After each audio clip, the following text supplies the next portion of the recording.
You should never drop that. You should never drop that. Such a big head. That's not money, you know? Yeah,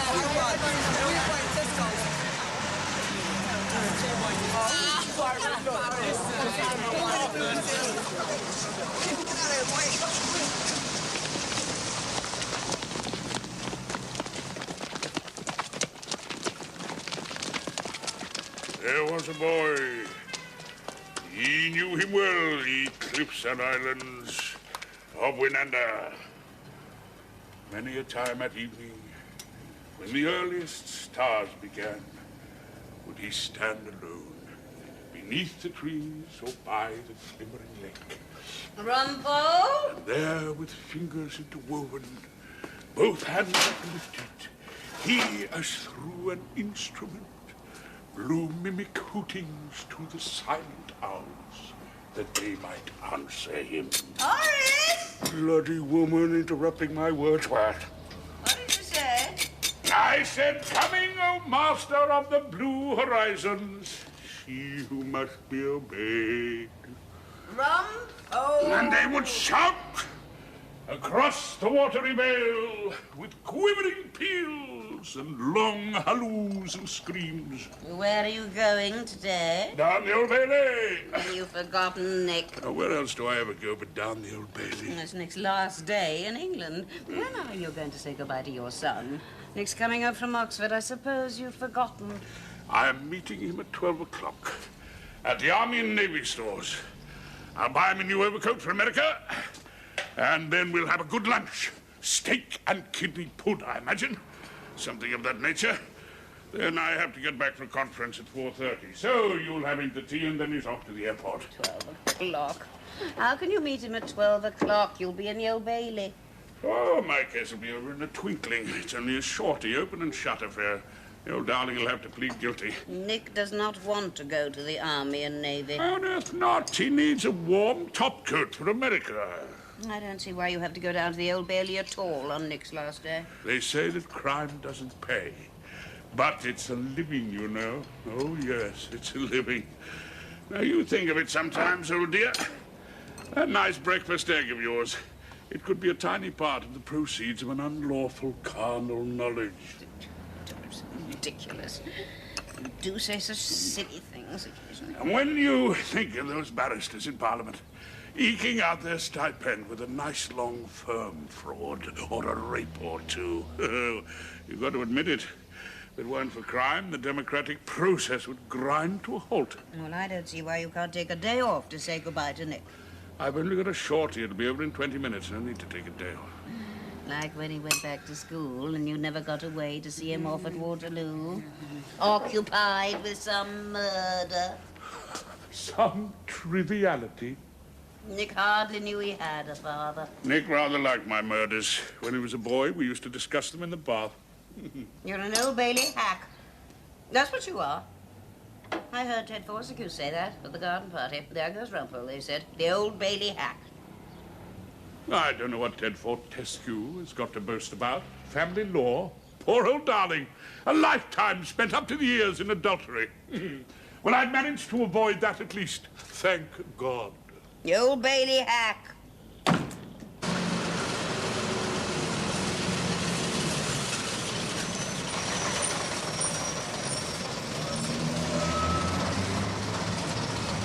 Hack? Not exactly a hack. Been at it for longer than you can remember, Rumpole has. No flies on Rumpole. Cut his teeth on the Rex versus Magwitch and the Penge Bungalow murders. I could win most of my cases if it weren't for the clients. Clients have no tact, poor old darlings, no bloody sensitivity. They will waltz into the witness box and blurt out things that are far better left unblurted.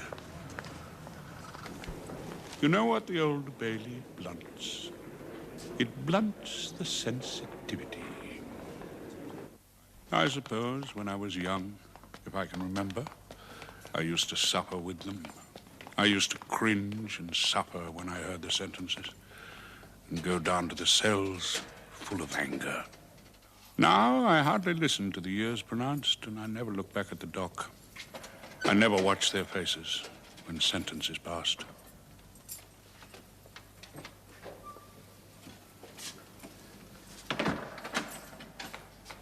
What they got him for, you reckon? What are you here for? Stealing off the melon patch? No. Attempted murder. My brilliant client. They're absolutely brilliant clients, aren't they, George? I mean, he takes an antique dagger and he stabs a young man in the bus queue. Outside Lord's, 4 o'clock in the afternoon, I ask you. Well, I mean, if you must go in for that sort of thing, at least do it during the hours of darkness. And, if possible, not in the St. John's Wood Road. Who did he stab? Oh, a complete stranger. Someone who just felt like stabbing. Absolutely brilliant. My man decided to rob a dance hall on the night of the police ball. We only get the stupid villains, George. Why's that?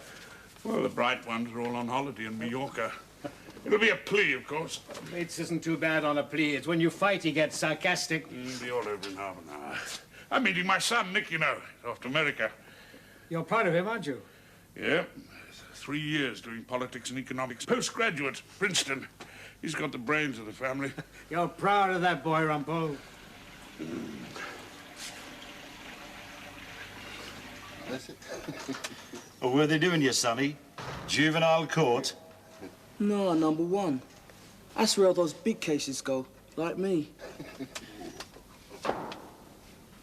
Why did he stab him? Oh, you wouldn't expect him to have a reason, would you, George? I suppose he stabbed him because he was there. No. They should never have taken away our hanging. Oh, he didn't kill anyone. So brilliant. He even made a hash of the murder. Oh, murder trials nowadays are conducted in a holiday atmosphere. I went to number 1 court, the judge made a joke, and damn it all, there was laughter from the dock. Didn't look well. Didn't look well at all. They should never have taken our hanging away from us. Don't you believe that, Rumpole? You know what I believe? I believe in mutual aid, universal tolerance, and the individual supreme. At heart, George, I've discovered I'm an anarchist. Man is born free, but is everywhere in chains. Oh, but even my darling Count Leo Tolstoy, even jolly old Jean-Jacques Rousseau would have drawn the line at shoving a dagger into a complete stranger in broad daylight, waiting outside Lord's number 13 bus. For a whim, wouldn't he, George? You see, Ginger Robertson got away. Everyone got away. Except one little black boy. Surprise, surprise. Rumpole will crucify the police on this one. Crucify them? What for exactly, Mr. Winter? Racialism. He'll roast them alive like he did on the Penge bungalow murders. What was that, Mr. Winter? Before you were born, Joe. Before ever you were born, Rumpole was crucifying the police. I used to have breakfast. Ah, there he is. I used to have breakfast at a place in Ludgate Hill. Bacon and eggs and fat kidneys straight from Smithfield. Really? Where's that? It is now the Happy Burger Inn. How's the muscle man, Grace? Oh, building muscles. He's got them splitting the seams of his snakeskin jacket. Drawback is it makes him so tired. You'd be better off with an old man without a muscle to his name. Having a cheese sandwich, dear? Grace, I don't suppose you've got any kidneys, have you? Mr. Rumpole, things you come out with. Yeah. Coffee, both of you. Yes, please. Yeah, that's all right. Oh, thank you. Have a go at the crossword. I'm sorry, George. My instructing solicitor. Oh, Mr. Winter. Did you find him rather difficult? Is impossible. He firmly believes the customer is always right. James. Thank you. Poor darling Mr. Winter can't tell a dodgy car salesman from the unknown political prisoner. Will the owner of a Rumpole race car, PBH1140, Well, you'll have a bit of fun with this one, Mr. Rumpole. Fun, Mr. Winter. Do you call standing on your hind legs and pleading guilty for a Jamaican teenager who shoves a knife into the first person who crosses his path fun? Now, what do I say to the judge? Oh, do understand, Your Honor. He'd just seen the West Indies drop a catch. Can I have a 10-bob fine and time to pay? Did you say plead guilty? Have you any other ideas? Pick on these boys.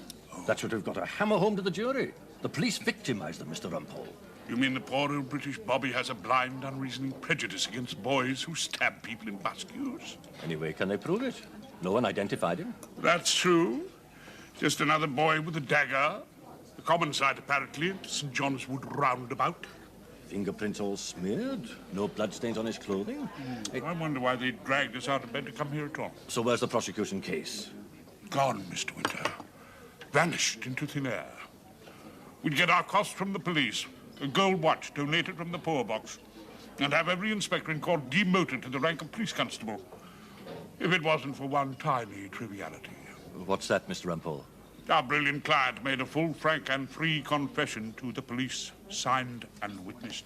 Confession to the police. Detective Inspector Arthur of E Division. Behold, a gentle, fatherly man with a green finger for chrysanthemums. Oh, there's an article you might use in New Society. Use for what? The percentage of arrests of black teenagers in 1 square mile of London. The white boys got away. So did the rest of the black boys. There's an analysis in depth of racialism in the police. Quite obviously, it's based on strong feelings of sexual jealousy. Morning, Mr. Rumpole. Nice to see you, Inspector. Chrysanths all right, are they? Managed a first at the Division Flower Show, anyway. Good. See you down there. Down there, yes. Good. Now, what do you want me to do? Get him to admit he forged the confession in a blue fit of penis envy? Did give the old sweetie on the bench a fit of the vapors? Well, you know best, Mr. Rumpole. Yes. Oh, we have one character witness, the vicar. Oh, he'll be a great help. The Reverend Eldred Pickersgill from the Sandringham Road Boys Club. The reckless use of an offensive weapon will be far outweighed by some clerk in holy orders who says that our client's ping-pong shows promise. Let's face the facts, Mr. Winter. He'll have to plead. I thought it might help us calling a vicar. You, a founder member of the Beckenham Humanist Association, you fall back on a dog collar. Will the judge like it? Nothing inflames a sentence so much as an over-eager cleric. That's my experience. Well, we'd better get down. Well, there's a lot to be said for our client. Always. His mother put him in care when he was 4. Yes, could you imagine? Taking a little kid to the Brixton magistrates and handing him over as a menace to society. Can you imagine doing that? No. No, I can't. Will all officers in charge of cases who have not yet reported proceed to the police room immediately? Good morning, Mr. Gladstone at home. I don't think he's gone out to lunch with the Lord Mayor. Council to see the Piccadilly. You know what the Old Bailey blunts? It blunts the sensitivity.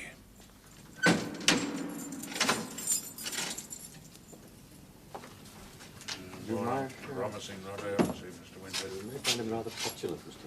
Well?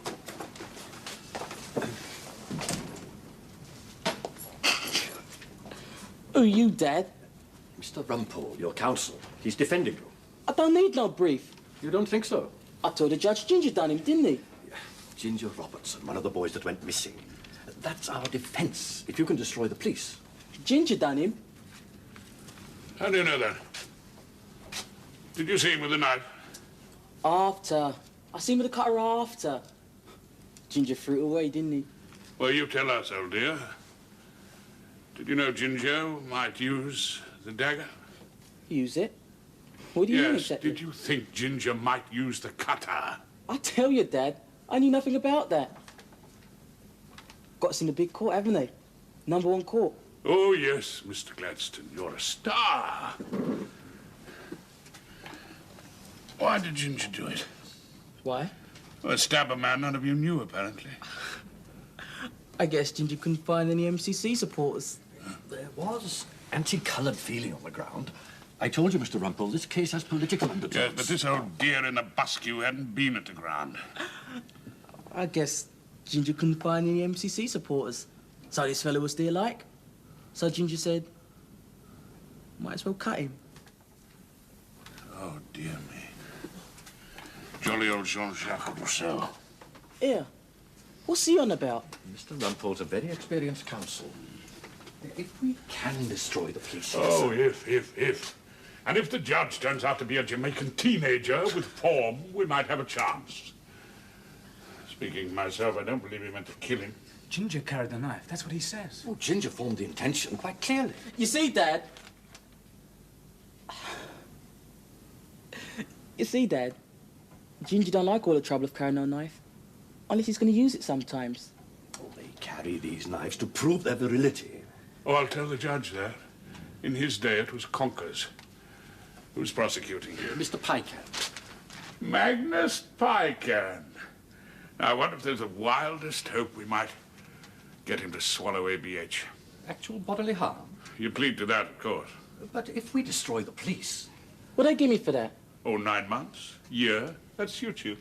You want me to do a year for something I never done? Would you rather fight and risk a 7 for something you say you never done? Ought he to plead? Considering the racist angle... Now, the judge will give you full credit for admitting. Admitting? To what I didn't do? Look at it this way. What's the credit in admitting something you did do? What's the credit in that? You take the mick. I'm sorry, it's a bad habit. I tell you, Dad, I never done this cutting. My name is Oswald Montgomery Gladstone, though in our gang they calls me Blades. Is that what they call it? Yeah, Blades. That's me name. With the other fellas like. I mean, I know you found the dagger, so I better come clean governor. Anyway, if you nabs Ginger, he'll grass on me.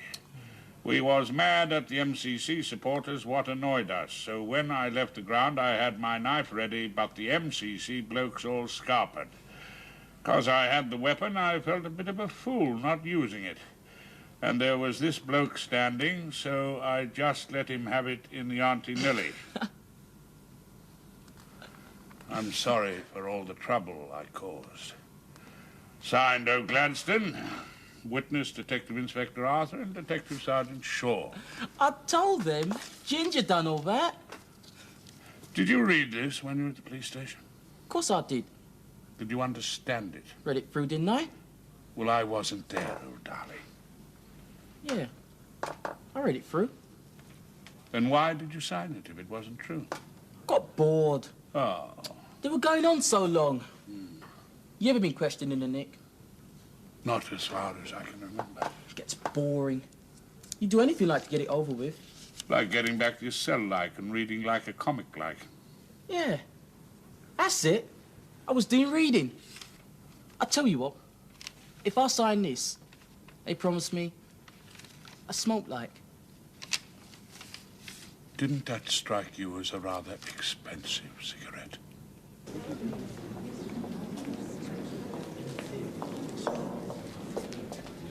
Tragic story. Society's to blame, wouldn't you agree? No one arrested society, Mr. Winter. Not yet. We've got dear old Mr. Oswald Gladstone to worry about. What do you think about this case exactly, Mr. Rumpole? Think what I've always thought. Sport brings out the very worst in everybody. Football leads to violence and cricket leads to attempted murder. God knows what Ludo would do to a man. Ah, there's Pycan now. Poor chap. Spends his life longing to be a judge. Thinks a judge is the only person in court whose hands don't sweat and whose mouth isn't dry with panic, which may not be true exactly. Magnus Pycan. So afraid of doing the wrong things, he makes notes with 10 different colored pens and never gets to his feet without checking his fly buttons. Pycan! You're prosecuting me in this ridiculous case. Oh, yes, Rumpole, I am, actually. As a matter of fact, I heard from his clerk, the judge, wants to get away early today. Tickets for Glyndebourne? Glyndebourne, more likely all in wrestling at the Wembley Public Baths. But his clerk hopes very much he won't be kept late. Well, this isn't going to take long, is it? Long? Well, I mean, I don't really see whether... Oh, well, give it a couple of weeks. I mean, 3 possibly. It's not a very long point, but I'll have to go into it in a little detail. You appreciate the point, of course. The point? The point of law. Rather a nice one, isn't it? You spotted it, of course. Point of law? Yes, of course you did, you clever old brain box. I made sure the point would not have eluded you. Which means that we may get a pretty rough ride from the judge. Well, you'll have to bear the brunt of it, of course. Opening a 2-week case before an impatient chap like Bates? Well, good luck to you. Is it really going to take 2 weeks? Oh, well, now, that's entirely up to you, old chap. I mean, if you want to shorten it, your choice entirely. I told my clerk it might be a plea. I thought so. That's what I told my client. I said, this is a case where the prosecution will almost certainly make us an offer. Now, old love, what are you offering me? Well, I don't quite see what I can offer you. Don't you? Well, use your imagination, Viscount. The mind of a boy. They were playing games. Rapier and dagger. That's 2 of your weapons. Have at you, Cardinals. Take that. Oh, I'm very sorry. Rupert of Hensau. You know how boys play games, don't you? I suppose so. No, of course you don't. You were born aged 40 with a thorough knowledge of the law of torts. You're saying no intent? But they were fooling about. My boy made a pass at an imaginary musketeer and winged a real live accountant from Muswell Hill. No, as we lawyers say, Magnus, no bloody intent whatsoever. Now, what does that make it? You were at the Crammers last. Actual bodily harm? Oh, I thought you might accept possessing an offensive weapon. Oh, it'll have to be ABH. Hard, Magnus. Oh, well, you've got your job to do. Yes, well, I'll have to get instructions. Well, you better get them quickly. By the way, Rumpole, why is your chap called Blades? Because he's the one that carries the knife. A knife? Of course not. No, the old dear's a snappy dresser, a masher, a dandy, a blade. Don't you know the expression? Oh, really, we mustn't keep the judge waiting.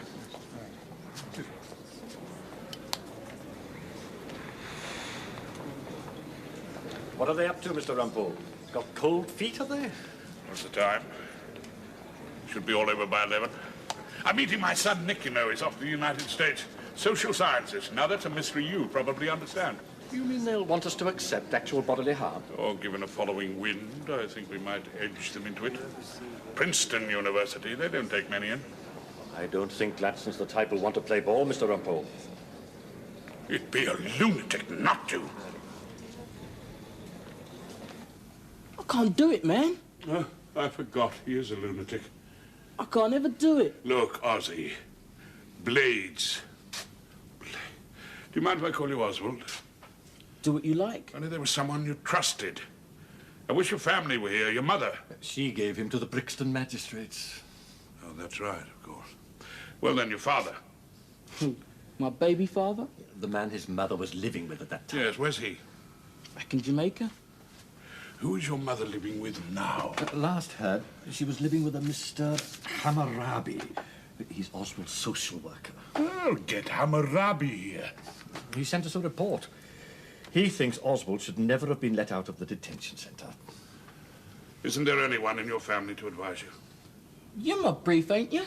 You tell me what to do. Very well, Mr. Gladstone. I will advise you to the best of my ability as your counsel. Plead guilty to actual bodily harm.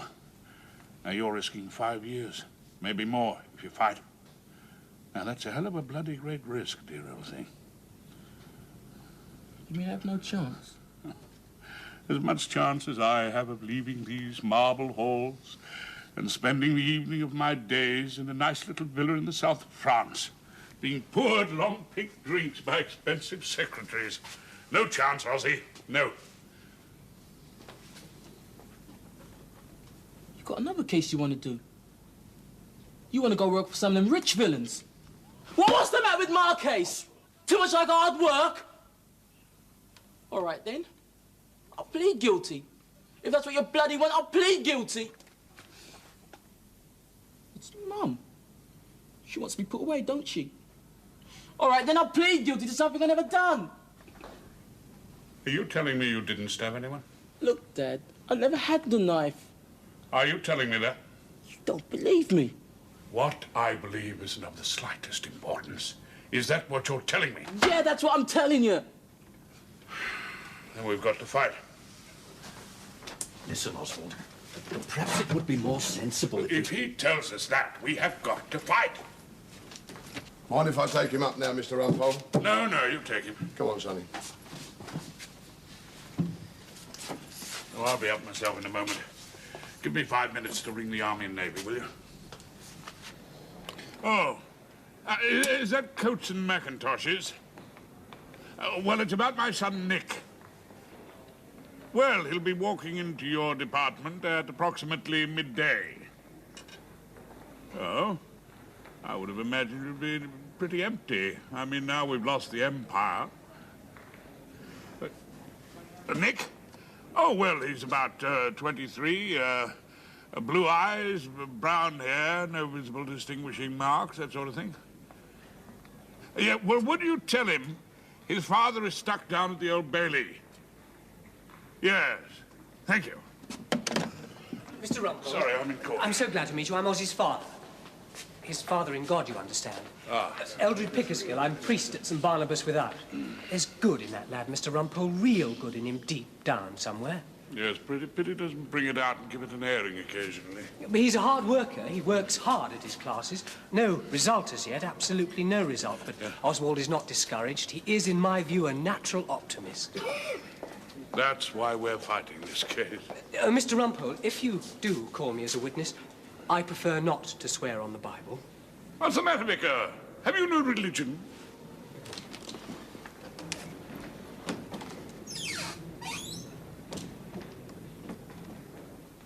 Percy Blakemore. Percy Blakemore, will you take the book? Pick 12 men off the street, you know what? They all look exactly alike. Am I getting past it, long past it? It seems that all juries are made up of the same people. Or perhaps being a jury is becoming a profession. What were you going to do when you grow up, boy? I'd like to be a juryman, Dad. Work hard, my son. You may rise to be a foreman. Sit in the underground any day. You'll see them opposite you. Always there, 12 anonymous people prepared to put you away for life. And most people challenge women, especially in a stabbing case. I don't mind them. They're often less prejudiced, less easy to shock than men, less squeamish. The only thing is, that lady has a distinct look of the wife. Oh, well, yes. A challenge! Did you say something, Mr. Rumpole? Very little. A challenge, my lord. Yes. Thank you, Mrs. Spriggs. The defense have the right to challenge jurors. They may think there's some reason for it. It casts no reflection whatsoever on you or your fitness to serve, but no doubt you're delighted to be spared this case. Yes? Thank you, Mrs. Spriggs. This way, please. Albert Edward Walton. Yes. Will you come this way, please? You take the book in your right hand, please, and read the words on the card. Out of the frying pan into the bloody pulpit with him, old darling. Is that a Baptist button in his lapel? Did you say something, Mr. Rumpole? Nothing, my lord. This is not a railway station. I like to have silence while the oath is administered. Judges used to scare the living daylights out of me. Terrible old darlings who went back to their clubs and ordered double muffins after death sentences. Bright purple with rage they used to be. Or white as paper, with voices like ice cracking as they put the boot in. All the same, you can work on those judges. You could divert that rage onto the opposition. Or move them to tears about an old lag's army record. Yes, my lord, he has his little foibles and faults, but he did extremely well on the Somme. Oh, this one's a civil servant, not a tear in him. Can't seem to get onto terms with him somehow. Oh, there he is, giving me a look of vague disgust, like Queen Victoria with a bad period.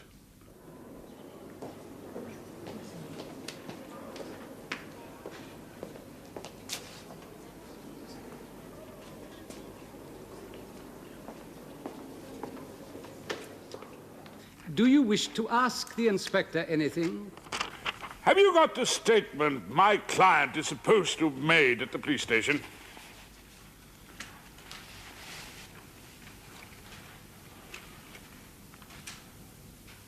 Did you read that back to him before he signed it? As I remember, he read it himself. You're sure of that? Yes, quite sure. As a matter of fact, he read it aloud to me. He read it all through out loud? Yes, he did, my lord. And you didn't read it back to him? No, I don't believe so. You swear you did not? I swear I didn't read it to him. Mr. Gladstone read it himself. And this is a statement alleged to have been made by a Jamaican teenager in the year 1974. It was made, sir, by your client. Every word his? Every word. Oh, come now, Inspector. Don't you think you officers ought to brush up on your Jamaican?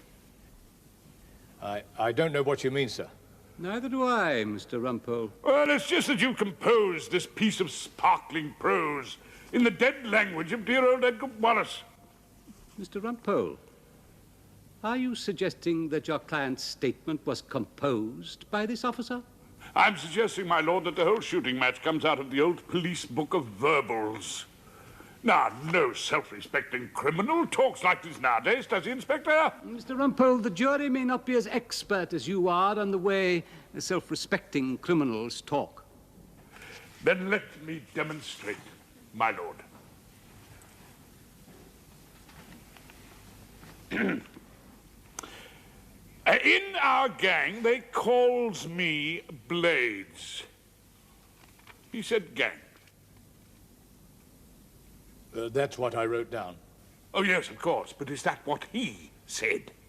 He said gang, if I wrote that down. Gang. Not firm.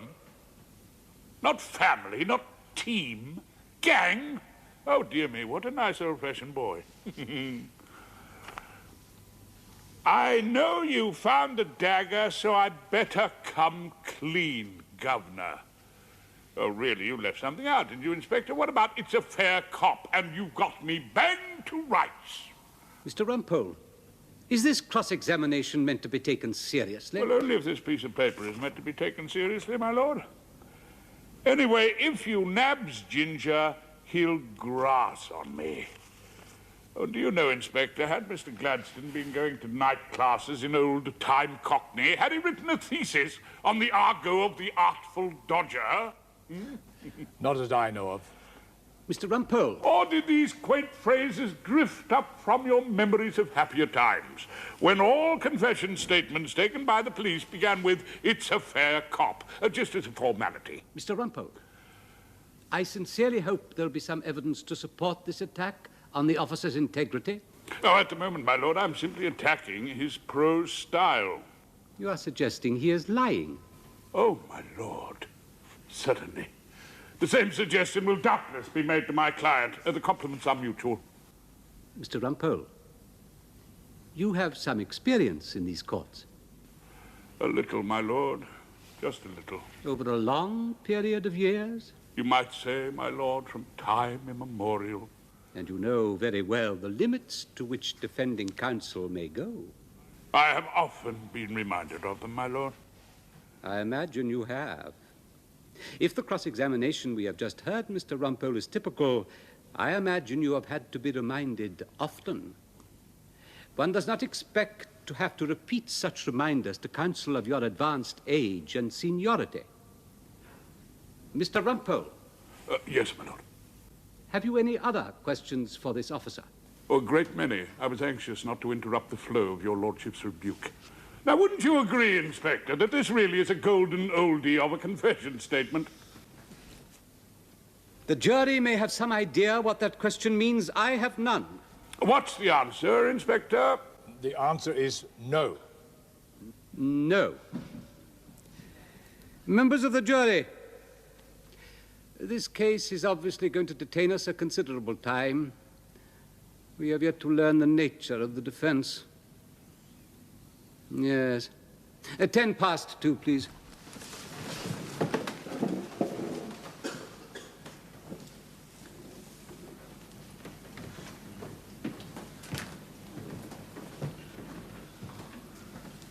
Great work, Mr. Rumpole. Marvellous, sir. Crucifying him, that's what you're doing. Oh, well, it's not easy without any nails.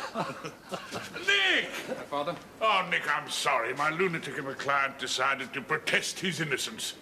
Didn't you get a coat? I don't need one, really. I wanted to take you to Simpson's for steak and kidney pud. It doesn't matter. Well, look, they do you quite well across the road. Some cold rare beef, baked potato, chicken leg, slice of turkey. What do you say? Yes.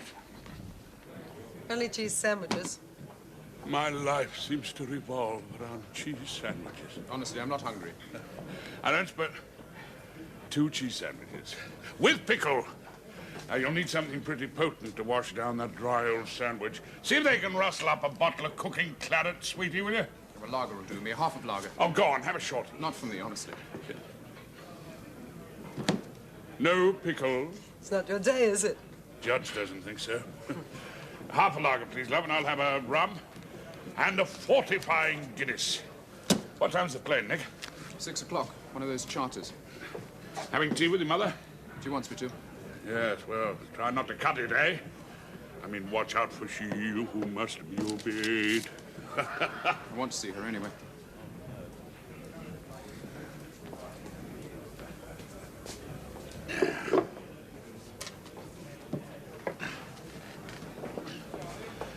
Well, have you got enough money? Would you care for a few quid? I've got enough.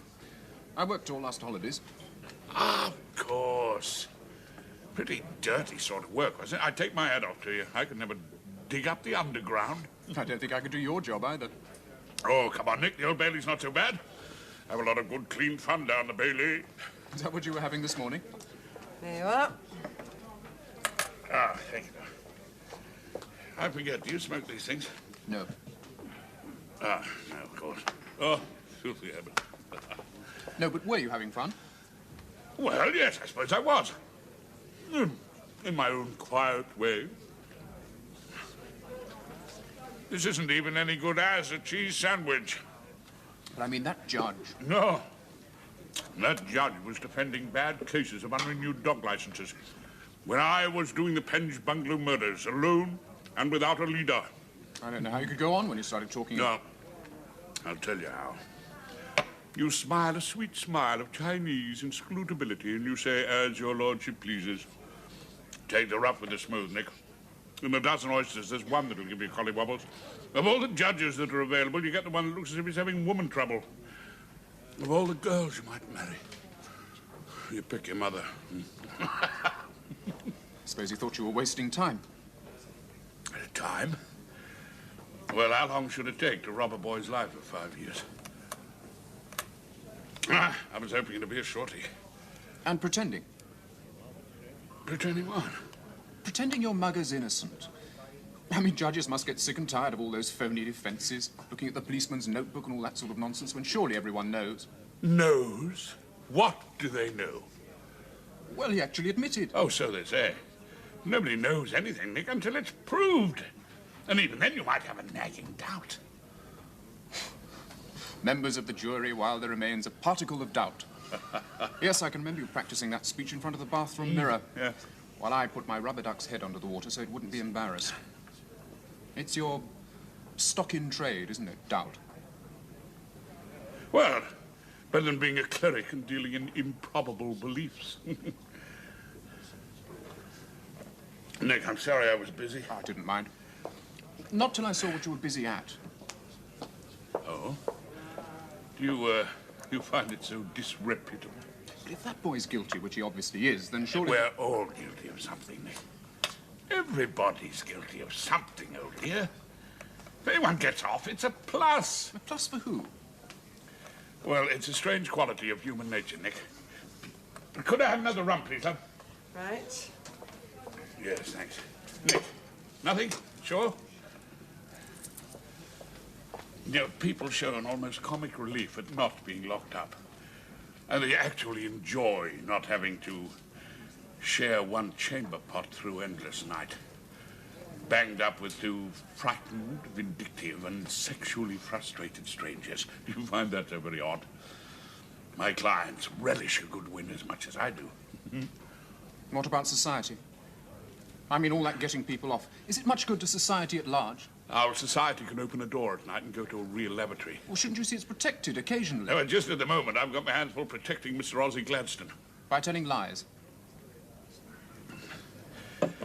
By telling his story for him, as well as I can. What do you think I am, Nick? I'm nothing but a ventriloquist doll, stuck up there, perched on Mr. Gladstone's knee. Do you think that's a very dignified position? Oh, you can't be born or die in a dignified position. Now, how the hell can you live in one, old dear? Thanks, love. Do you know that boy's mother sent him away when he was 4 years old? Sent him away from home, I mean. Of course, I was 7 when you sent me to Wagoners. Oh, no. With a cake in a box. To get beaten by the sixth formers and fancied by the French master. Oh, come on, Nick. That was entirely different. Well, wasn't it entirely different? We always got on so well together, Nick, didn't we? I mean, we had some grand times in the holidays. Had tea at Gunter's, Panto, treats like that. I can remember a few treats when you weren't working. Well, then. I never thought much about your job. No, I don't suppose you did. Mind you, I had to take on every petty crime so that I could pay the school fees. I mean, I used to come to court occasionally. I was reminding your mother of that. You took an interest in my cases in those days. It was rather exciting. You in a wig, and the policeman gave me chewing gum, and that feeling of desperate criminals locked underground. Yeah, there, you see. There is an atmosphere at the Bailey. Quite a jolly feeling sometimes. But today, when I saw you standing there, saying things you really didn't mean... That's not what I was doing. I suddenly knew why... Well, you've never really said much you meant to me, have you?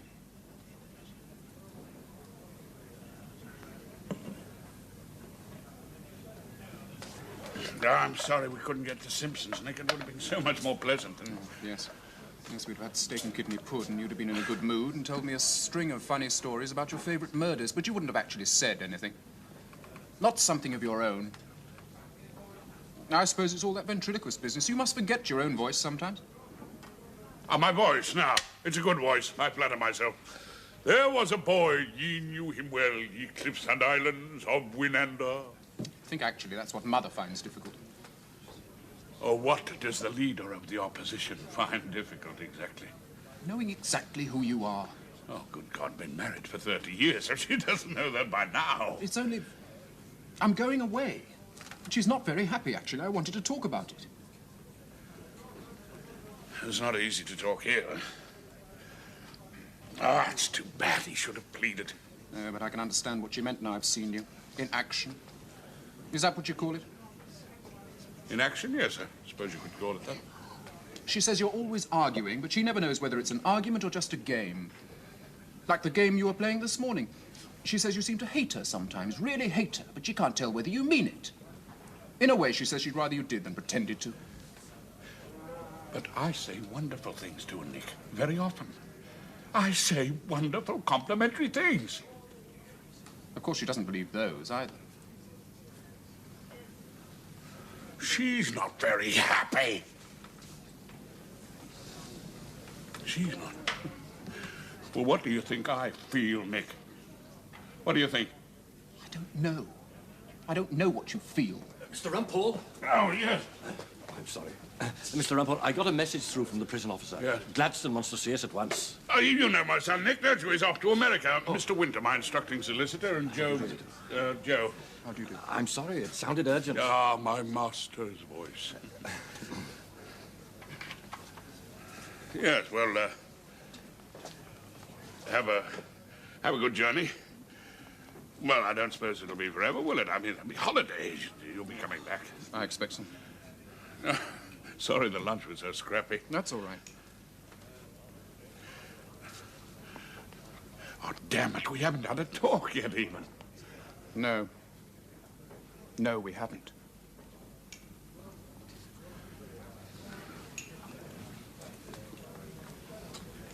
Hi.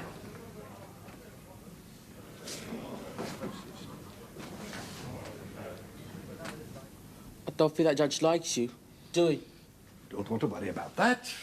Mr. Rumpole's doing a great job, Oswald. I don't think he likes you at all. Poor old sweetheart. Not altogether crazy about him. It's the jury that matters, Oswald. And Mr. Rumpole's getting through to the jury.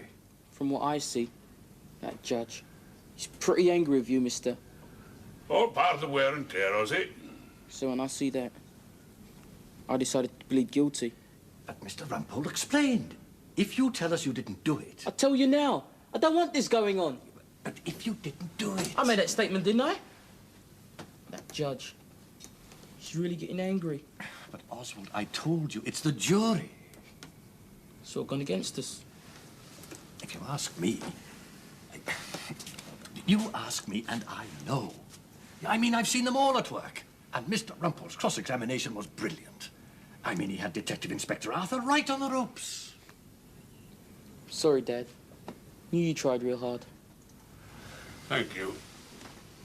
Just wasn't working for you, was it?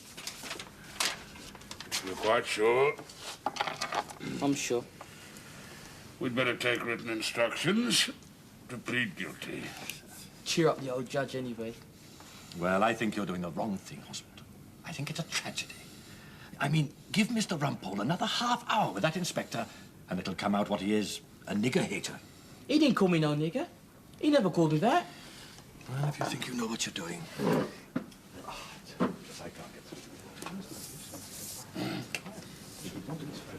Have you got them, Mr. Rumpole? Written instructions for you to sign. You can sign that, can't you? Yeah.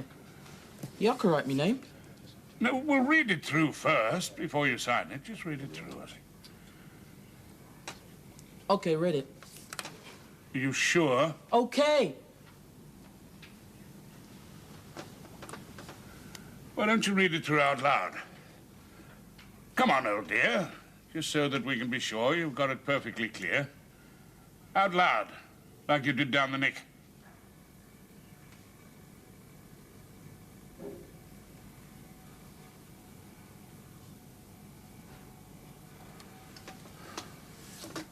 Why didn't you tell us? What do you want me to do? I rather think I want you to fight, old sweetheart. You've got the nails now, Mr. Rumpole. You'll crucify the inspector. Nails? Well, let's say just the tiniest tin tack.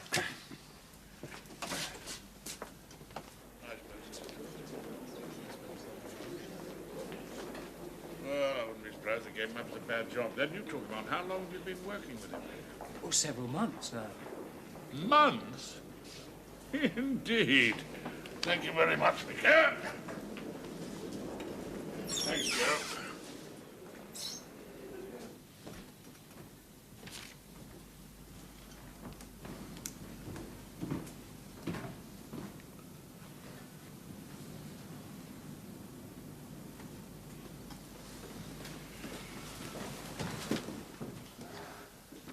Yes, Mr. Rumpole? Officer, you remember saying before we adjourned for luncheon, you didn't read his alleged statement out to my client? Yes, sir. But the reverse was the case, and he read the statement out to you. Did he say that? Oh, yes. Has it escaped your lordship's note? He read it all through out loud. I didn't read it back to him. Is that the passage? Your lordship has the passage. Is that right? Well, I think... Is that exactly what happened? Yes. Would it interest you to know, Inspector, that Oswald Gladstone can neither read nor write? But, Oh, he can scrawl a signature, just. He's learnt to copy some sort of scribble.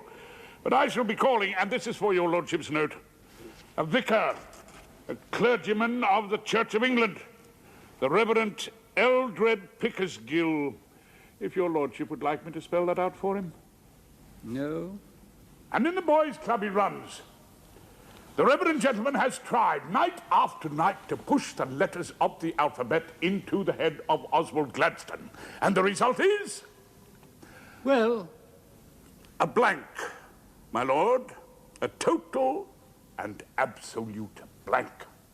You mean, Mr. Rumpole, he can't read? Poetry, my lord. The whole realm of poetry is a closed book to him. Wordsworth is silent. Dickens and Thackeray might not have existed. He can't even look up and tell what street he's in, nor read the simplest directions for assembling a model aeroplane. Well, he either can read or he can't. Which is it? He can't. Can he, Inspector?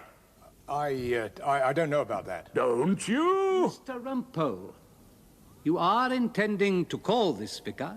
The Reverend Eldred Pickersgill, my lord, has forsaken his cure of souls and has waited all day outside your lordship's court. Now, if I may cross-examine this witness without interruption, do you still say, Detective Inspector Arthur, that my client read his statement aloud to you? I imagine so. You imagine so? You have a fertile imagination, Inspector. Do you think that you dreamt this entire document? I must have read it to him. Must you? Must have done. Really? I must. Then you must have been lying, Inspector, when you gave your evidence to this jury this morning. Do you accept, Inspector, that this young man could not read? If the vicar says so, my lord, I must accept it. So it follows from that you didn't put my client's reading to the test. It must do. And that the evidence you gave this morning was quite misleading. Yes, but... Oh, there are no buts, Inspector. It was either true or false. Which? It was incorrect. Yes.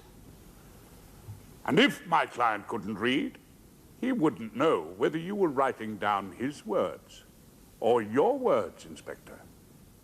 He might not know. He would not know. He wouldn't know. No. Now let me put to you what my client actually told you. And, Inspector. Yes, sir. Perhaps this time you will try to assist the court by telling us the truth. He told you, did he not, about a boy called Ginger Robertson? Yes, he did. Who was present at the scene of the crime? Yes. But who is not there in that dock? No. No, because the combined power and brilliance of the detective force has not succeeded in catching that gentleman, Ginger Robertson. Are the police still out looking for him? No, sir. Why not? Because when we got the Gladstone confession, Which you had written yourselves. You didn't think it worthwhile the further trouble of apprehending the true criminal. You see, Nick, sometimes it goes well. Sometimes it goes beautifully. Sweet and easy as cutting off a hunk of Stilton cheese or knocking back a Guinness. Oh, you've got to lay the ground, though. You notice I tied him down before lunch, got him committed to his story. Well, then I didn't really know why I was doing it. But it was the instinct, you see. That's why they use old Rumpole, Nick. It's the dear old instinct. See how it's working for us. They're never going to believe Ozzy's confession now. See how it's working for us, Nick. She was an elfin pinnace. Lustily I dipped my oars into the silent lake. And as I rose upon my oar, my boat went heaving through the water like a swan. Oh, ye presences of nature in the sky and on the earth, ye visions of the hills. Excuse me, did you say something? No, I didn't say anything.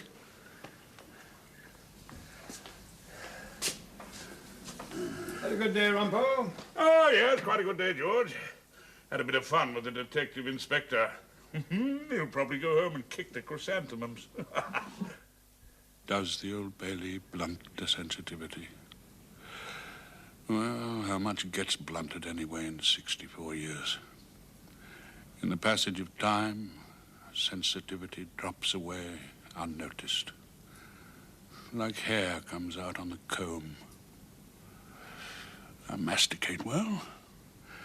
I've kept my teeth longer than most people. So you're never going away to see your son? Sorry? You had a fight on your hands. You never got away to see your boy. Oh, Nick. Nick came down to the Bailey to see the old man in action. You'd have enjoyed that. Yes. Nick's always liked the Bailey, even when he was a schoolboy. He used to come and watch my murders. Then I'd give him a rattling good tea. You crucified him, Mr. Rumpole. Not over yet. Oh, it's a foregone conclusion. Oh, good night, Inspector. Good night, Mr. Rumpole. Or else, sweetheart. You know, Ozzy could have said all that to him. Every word. The only mistake the inspector made was to ginger it up with a little lie. His only mistake? Do you believe that, Mr. Rumpole? Who knows? It's not my job to believe anything, old dear.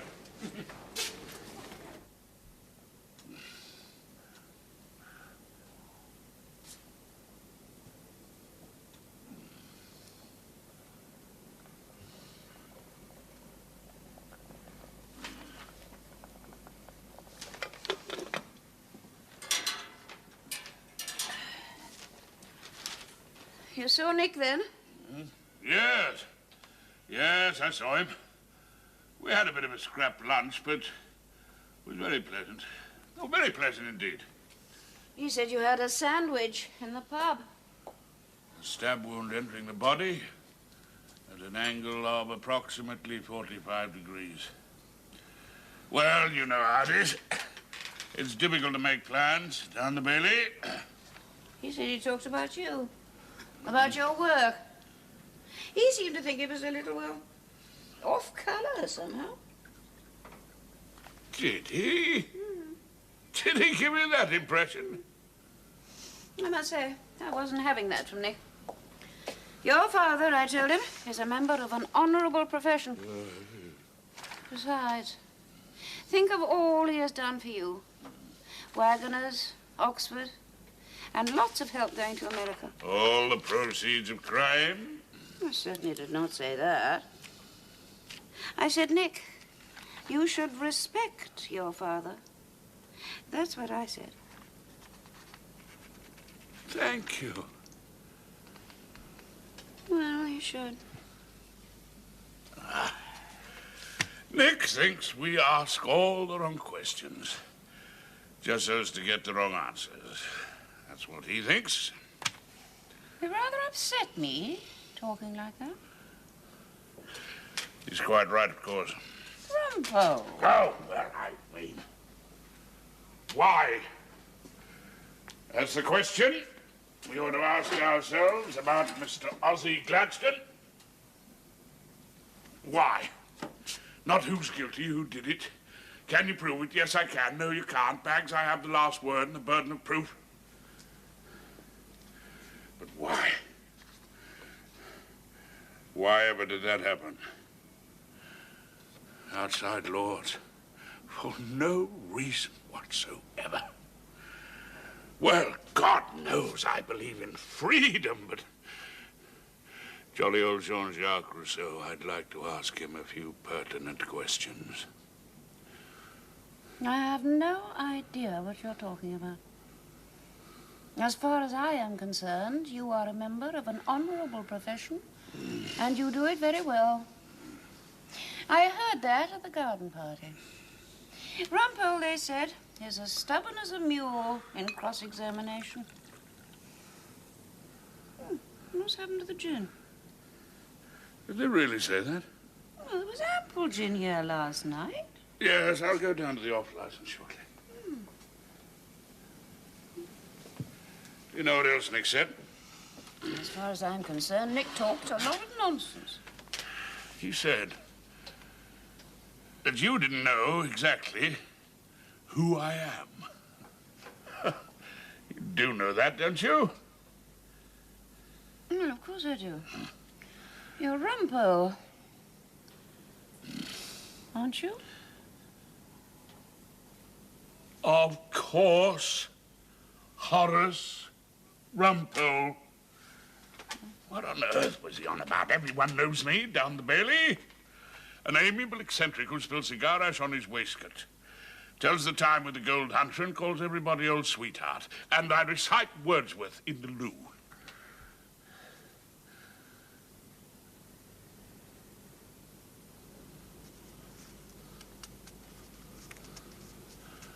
Who am I exactly?